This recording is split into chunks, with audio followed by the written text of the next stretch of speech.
Assalamualaikum warahmatullahi wabarakatuh. Jumpa kembali lagi dengan saya Udin dalam channel Kim Ude. Asiknya belajar kimia.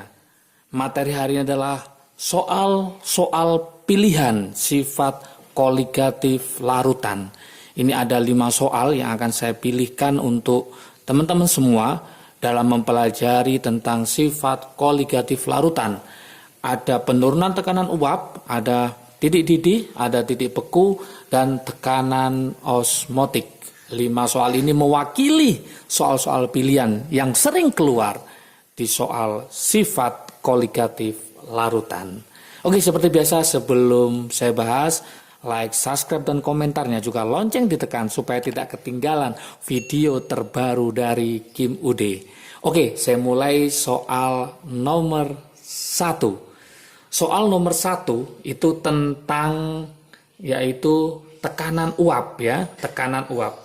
Langkah pertama untuk solusinya soal nomor 1, saya tulis ini ya, solusinya apa? Kita lihat di sini, kita baca sekarang. Pada suhu tertentu, benzena murni mempunyai tekanan uap jenuh.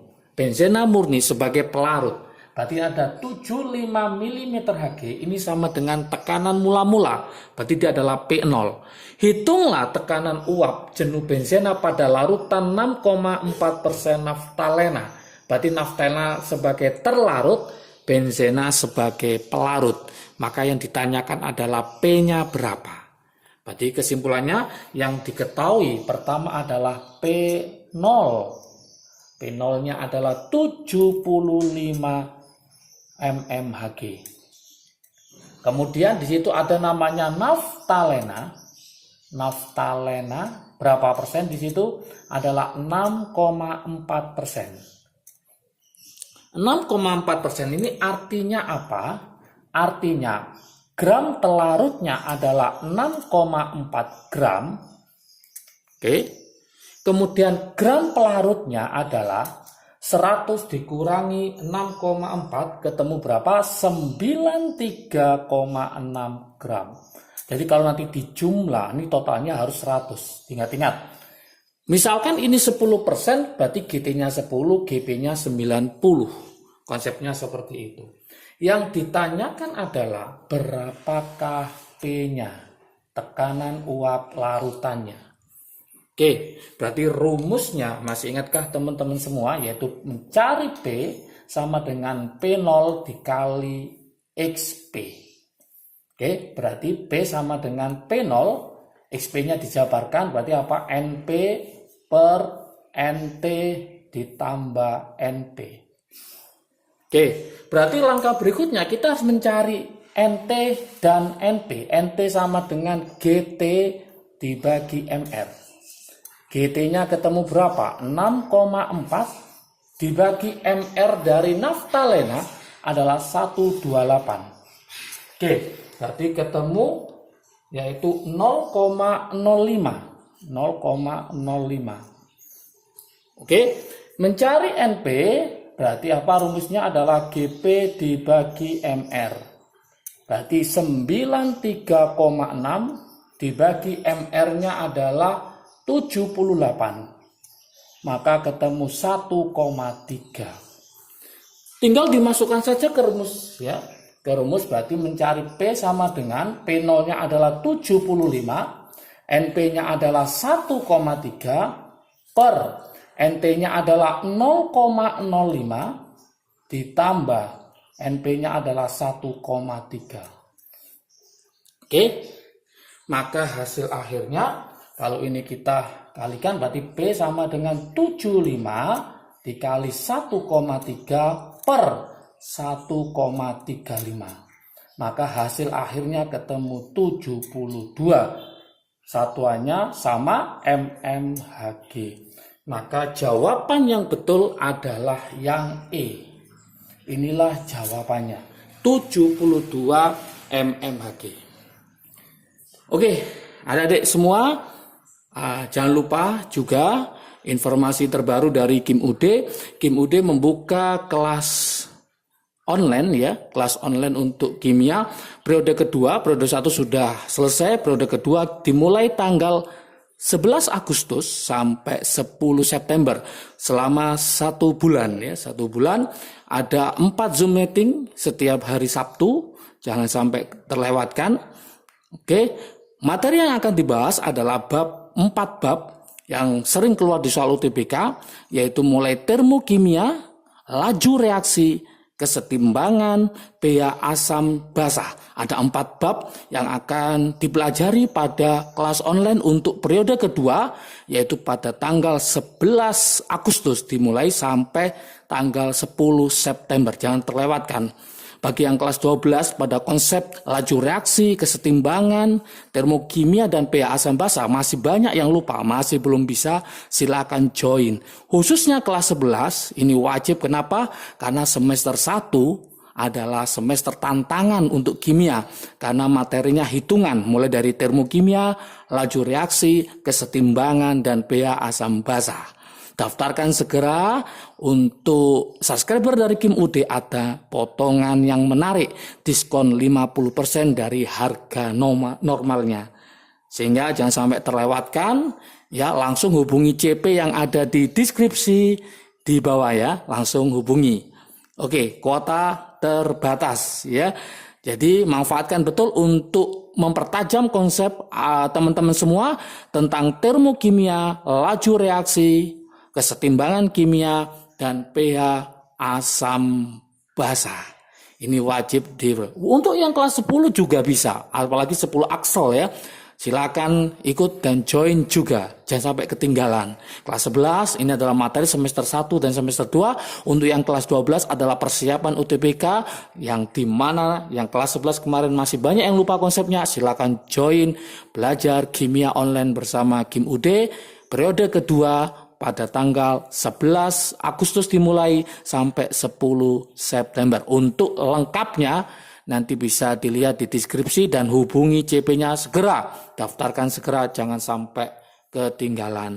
Oke, kita lanjutkan ke soal nomor 2. Soal nomor 2 ini juga soal pilihan ya. Soal nomor 2, gimana solusinya untuk soal nomor 2? Solusi untuk soal nomor 2. Oke, ini ada 2 yang dimasukkan. Yaitu apa? Sebanyak 15 gram suatu zat senyawa non-elektrolit. Ada non-elektrolit dan ada NaCl. Ada 2 yang dimasukkan. Kalau saya gambar, solusinya seperti ini, teman-teman semua. Oke, yang dimasukkan 2. Biasanya soal yang biasa itu yang dimasukkan hanya 1. Ini 2. Yang pertama adalah 15 gram. Yang kedua adalah 29,25 gram. Miliknya siapa? NaCl. Yang ini miliknya zat X. Zat X itu non-elektrolit. Dimasukkan ke dalam berapa? 500 gram air. Nah, dimasukkan ke dalam sini. Oke, ternyata di situ memberikan titik beku adalah min 4,65. Maka delta TF-nya adalah 4,65. Karena air membeku pada suhu 0, maka selisihnya min 4,65, berarti delta TF-nya adalah 4,65. Yang diminta adalah MR-nya. Ini MR-nya berapa? Di sini MR-nya kalau kita hitung, Na-nya adalah 23, Cl-nya 35,5, maka MR-nya adalah 58,5.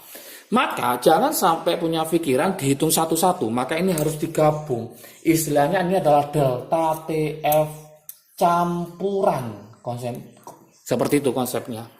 Nah, oke, gimana rumusnya? Berarti GT1 per MR1 ditambah GT2 per MR2, tapi hati-hati ini dikali I. Kenapa dikali I? Karena dia adalah elektrolit. NaCl adalah elektrolit. Hati-hati. Dikali berapa? Dikali 1000 per gram pelarut dikali KF-nya. Sudah seperti ini soalnya. Tinggal kita masukkan angka-angkanya di sini. Angkanya adalah ini 4,65. 4,65 sama dengan ini adalah 15 dibagi MR-nya yang ditanyakan ditambah GT2-nya adalah 29,25 dibagi MR-nya adalah 58,5. I-nya berapa? Na-nya 1, Cl-nya 1, berarti I-nya 2 kali 1000 dibagi gram pelarutnya adalah 500 kali KF-nya adalah 1,86. Oke, kita lanjutkan.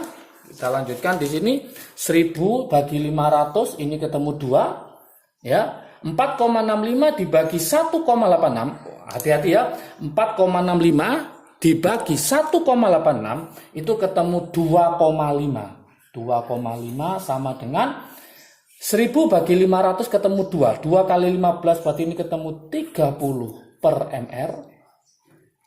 30 per mr ditambah 29,25 kali 2 ketemu 58,5. 58,5 dibagi 58,5 ketemu 1. 1 dikali 2 maka ini ketemu 2. Oke. Ini pindah ke sini 2,5. 2 pindah ke sini jadi min, maka nanti hasilnya adalah 2,5. 2,5 dikurangi 2 sama dengan 30 per mr. Oke, lanjut sini ya. Lanjut sini. Berarti apa? 2,5 kurangi 2 ketemu 0,5 sama dengan 30 per mr. Dari sini kelihatan maka mr-nya ketemu berapa? 30 bagi 0,5 maka ketemu 60. Berarti mr-nya adalah 60. Berarti jawabannya adalah yang A. Sangat mudah sekali. Oke. Kita lanjutkan ke soal berikutnya, yaitu soal nomor 3. Oke, soal berikutnya tadi, soal nomor 3 ya. Larutan 0,05 mol besi 2 sulfat. Sudah dalam bentuk mol, besi 2 sulfat. Besi 2 sulfat berarti rumusnya harus hafal ya, yaitu FeSO4. Dalam 100 gram air. Ya, ini berarti sebagai pelarut. Dengan Kf 1,86 membeku pada suhu min 1,55. Berarti karena membeku pada suhu min 1,55, ingat air membeku pada suhu 0, ada selisih. Penurunannya adalah 1,55. Yang diminta adalah derajat ionisasi. Berarti apa? Yaitu alfa. Maka solusinya untuk nomor 3, solusinya kita harus tahu yang diketahui apa saja ya. Yang diketahui apa saja. Yang diketahui adalah mol terlarut, berarti NT-nya. Mol terlarut adalah 0,05 mol.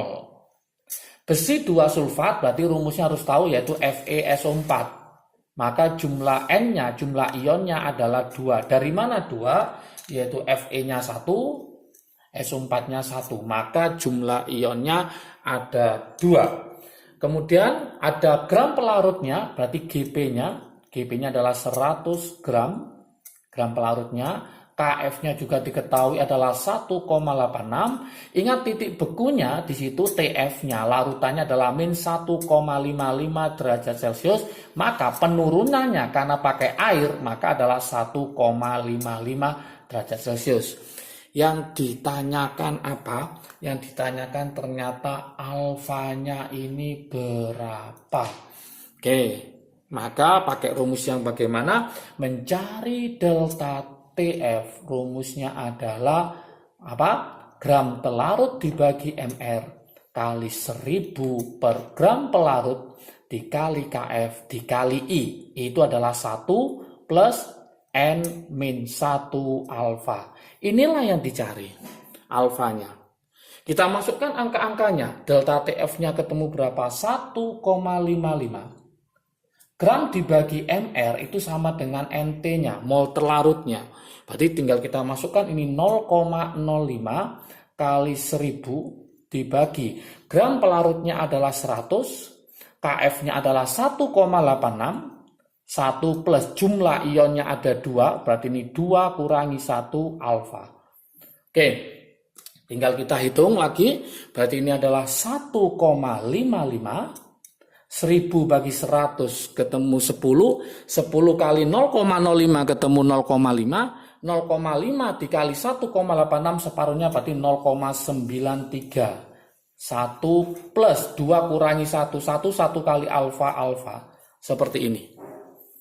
Oke, berarti ini sama dengan 1,55 sama dengan 0,93 ditambah 0,93 alfa. Ini pindah ke sini maka ketemu berapa? 0,62 sama dengan 0,93 alfa. Oke, maka alfanya ketemu berapa? Ketemu 0,62 dibagi 0,93 sama dengan 2/3. 2/3, maka jawabannya adalah yang C. Sangat mudah sekali. Oke, di belajar kimia online nanti akan saya bahas dengan tuntas seperti ini supaya teman-teman paham semua. Mulai dari termokimia, laju reaksi, kesetimbangan kimia, dan pH asam basa. Materi wajib keluar di soal UTBK dan materi wajib yang harus dikuasai di dalam kimia karena hitungan semua. Bagi teman-teman yang masih lupa konsepnya, silakan join dan gabung dengan belajar kimia online bersama Kim UD. Ya, tanggal berapa? Tanggal 11 Agustus ya. Tinggal 10 hari pendaftaran, silakan sampai tanggal 10 September. 4 kali Zoom meeting tiap hari Sabtu dan ada grup WA untuk konsultasi, tanya soal ya selama 1 bulan. Manfaatkan betul. Bagi yang kelas 12 wajib juga. Kenapa? Karena persiapan UTBK semakin dekat tahun 2022. Sehingga mulai dari sekarang harus belajar ya. Oke, jangan lupa ya, nanti langsung hubungi CP yang ada di deskripsi di bawahnya. Oke, kita lanjutkan ke soal nomor 4. Soal nomor 4.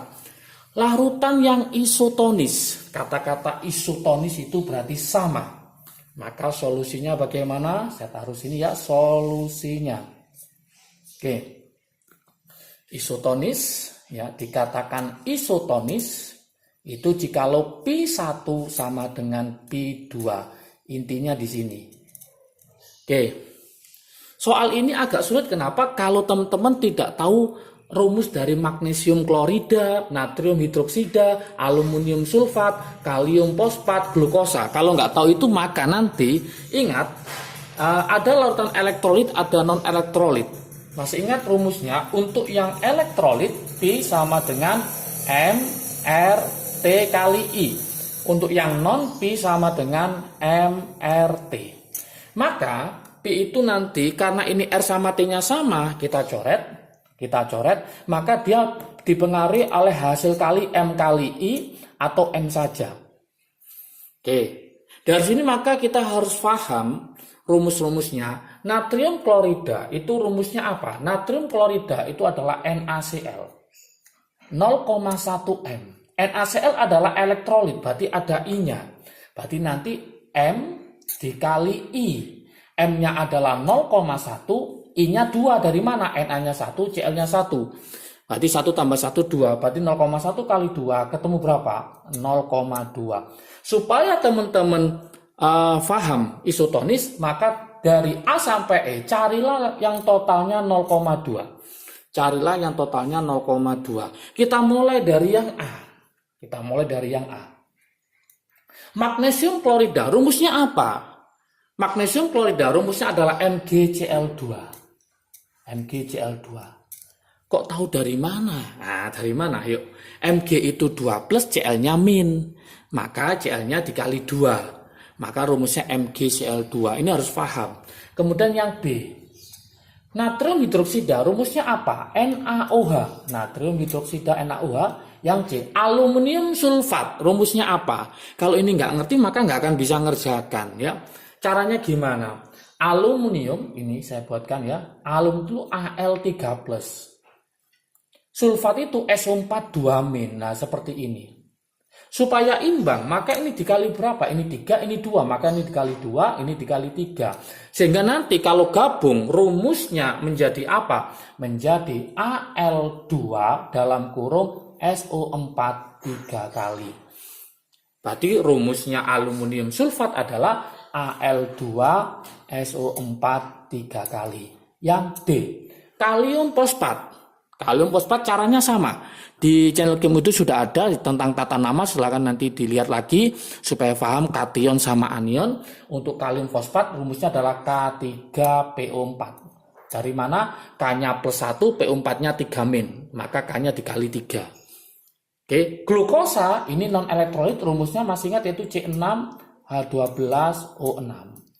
Oke, kita tulis M-nya semua. Ini adalah 0,1 M, ini adalah 0,2 M, ini 0,04 M, ini 0,15 M, yang ini adalah 0,5 M. Nah, kita kali I. Manakah yang hasilnya itu 0,2? Itulah jawabannya. Ini berarti Mg-nya 1, Cl-nya 2, maka ini dikali 3. Na-nya 1, OH-nya 1, maka ini dikali 2. Al-nya 2, SO4-nya 3, maka ini dikali 5. K-nya 3, PO4-nya 1, maka ini dikali 4. Yang ini nggak usah dikali karena dia adalah non-elektrolit. Hasilnya berapa sekarang? Hasilnya adalah 0,3. Hasilnya adalah 0,4. Hasilnya adalah 0,2, hasilnya 0,6, hasilnya adalah 0,5. Siapakah yang 0,2? Itulah yang isotonis. Nah, 0,2 ada di sini, maka jawabannya adalah yang C. C inilah jawabannya yang isotonis. Sangat mudah sekali ya kalau paham. Oke, soal nomor 5 sekarang. Soal nomor 5, solusinya bagaimana? Ini juga sering keluar mendominasi ya. Larutan glukosa 0,1 molar mendidih pada suhu 100,5. Yang diminta adalah titik didih larutan CaCl2. Nah, oke, glukosa non-elektrolit, CaCl2 adalah elektrolit. Ya, mungkin ada yang belum paham larutan elektrolit non-elektrolit, bisa lihat di channel Kim UD juga, sudah saya buatkan videonya. Cari yaitu larutan elektrolit dan non-elektrolit. Yang CaCl2 kenapa elektrolit? Karena dia berupa apa? Garam. Garam adalah elektrolit kuat.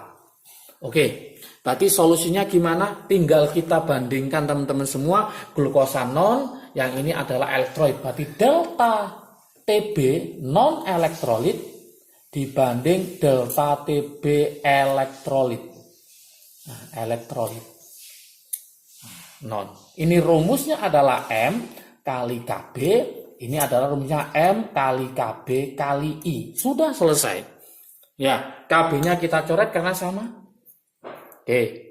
Dia mendidih pada suhu berapa? 100,5. Maka ada selisih. Ingat, titik didih air adalah 100. Karena larutan mendidih pada 100,5 dan air mendidih pada suhu 100, maka ada selisih 100,5 dikurangi 100, maka ketemu 0,5. Berarti ini ketemu 0,5 dibagi delta TB yang ditanyakan sama dengan M-nya adalah 0,1 per kemudian 0,2 miliknya CaCl2 dikali I-nya. I-nya berapa? Ca-nya adalah 1, Cl2-nya adalah 2. 1 tambah 2 berarti I-nya ketemu 3.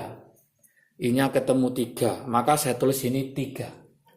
Oke, kita kalikan silang ya. 0,1 per 2 berarti 1/2. 2 kali 3, 6. 6 kali 0,5 ketemu 3. Maka delta TB-nya ketemu 3.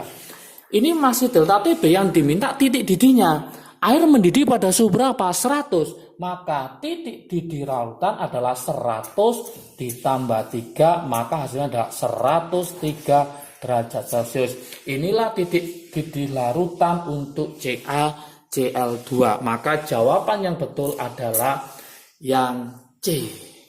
Oke, sangat mudah sekali ya teman-teman semua. Oke, jangan lupa program belajar kimia online sudah dimulai, pendaftarannya mulai dari sekarang sampai akan ditutup tanggal 10 Agustus. Jangan lewatkan, hubungi CP-nya segera. Silakan belajar bersama Kim UD. Semoga semakin paham, semakin bisa. Jangan lupa juga tetap semangat untuk belajarnya walaupun di pandemi, tetap cerdas dan pintar di era pandemi. Oke, teman-teman semua, ada 5 soal pilihan tentang sifat kualitatif lautan, semoga bermanfaat. Nah, selamat bergabung yang sudah bergabung dengan belajar kimia online. Yang belum bergabung, saatnya teman-teman bergabung untuk periode kedua ini. Jangan sampai terlewatkan, kuota terbatas. Untuk subscriber Kim UD ada diskon menarik ya. Potongan 50% dari harga normalnya dengan menunjukkan screenshot bahwa sudah subscribe channel Kim UD. Oke, lebih lengkapnya hubungi CP-nya di deskripsi segera dan daftarkan mulai dari sekarang. Oke, semoga sukses selalu ya, semakin meningkat, semakin paham kimianya dan semakin sukses. Bagi yang kelas 12, semoga nanti keterima semua di SBMPTN-nya dan nilai UTBK-nya bagus. Bagi yang kelas 10, kelas 11 Rapotnya juga harus bagus supaya nanti bisa daftar di senam PTN jalur undangan. Oke, sukses selalu. Salam sukses dari Kim UD. Asiknya belajar kimia. Assalamualaikum warahmatullahi wabarakatuh.